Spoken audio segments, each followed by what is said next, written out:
500లకు పైన 34. సీత, ఈ ఊర్లో బతికేదంతమంది. ఈశ్వరా,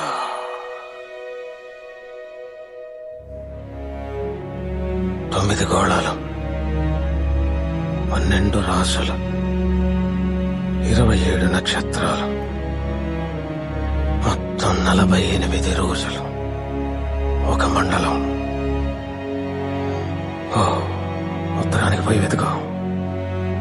గాలి వేలు చూపిస్తుంది, నేల నేస్తం కడుతుంది. సీత, నీకేం కాదు, నీకేం కాదు సీత. వెళ్ళి వెతుకో. ఎవరిని? పుష్యమి నక్షత్రంలో 28 ఏళ్ల కింద పుట్టాడు ఒకడు. నేరేడు పండు లాంటి కళ్ళు, అరిటాకంత చెయ్య, తుఫాన్లో పరిగెడతాడు. ఆనాలు కట్టేదలా? వాడి పిలుపు నీకు వినిపిస్తుంది. వాడి దగ్గరవగానే పంచభూతాలు కొంతెత్తి చెప్తాయి. నేల ఒళ్ళు విరుచుకుంటుంది. సిద్ధ, ఇసక్క కసి పుట్టినట్టు లేచాడుతుంది. అడుస్తున్నప్పుడల్లా గాలి ఓరుమంటుంది.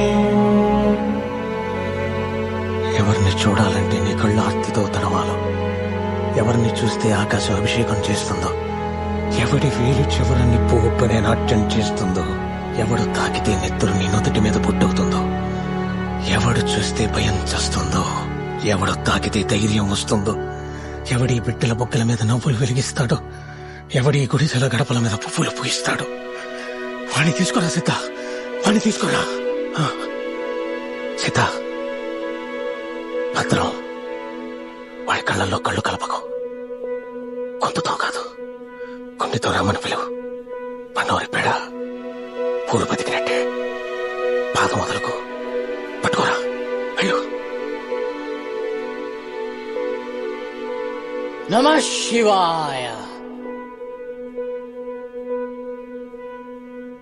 కాటుక నల్లని రాత్రి వేళ గురువుల ఆజ్ఞత గురుతుని రెంగితి. ఉత్తర దిక్కున ఊరిని విడిచితి. పల్లెలు పురములు పట్టణంబులు పేటలు దాటితి. కోటలు దాటితి. అడుగులు దాటితి. మడుగులు దాటితి. అన్నీ దాటితి. బొటన వేలితో నెత్తురు పొంగగా పులుపుగా నొతుట విభూతి ధరించితి. అభిషేకించిన ఆకాశానికి జ్యోతలు చెప్పుచు చెలగుచు మడి వస్త్రంబులు కట్టితి. మండలమ్ముగా మాగిన పిమ్మట భైరవుడయ్యి శత్రువుని చంపగా చూచితి నెవ్వరు చూడని లింగం. నిరుపద్రవమగు నిశ్చల లింగం. ఆది తేజమగు ఐక్యలింగం. పురాణ ప్రథమగు పవిత్ర లింగం శివ.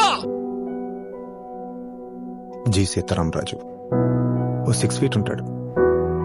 కళ్ళు నలుపు, కుడివైపు దంతం లేదు.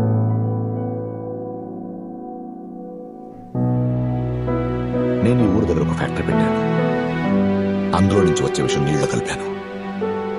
ఆ నీళ్లు తాగి మీరు పోతే భయపడి ఈ ఊరు వదిలేసి వేరే ఊరు వెతుకుంటారనుకున్నాను. కానీ మీరు దేవుడిని వెతుకున్నారు. వాడు సొల్యూషన్ వెతకడం మొదలెట్టాడు. చిట్టారు కొమ్మ దగ్గర నుంచి మొదలెట్టి తల్లి వేరు దాకా వచ్చేశాడు.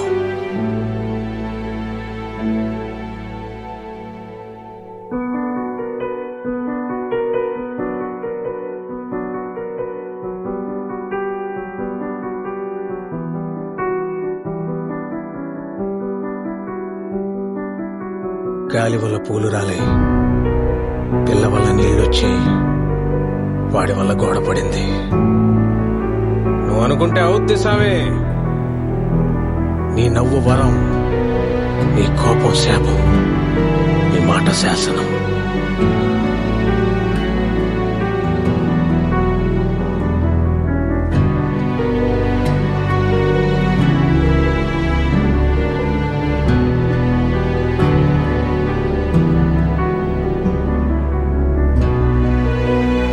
సామి, ఇది నీ దర్శనం, ఇది నిదర్శనం.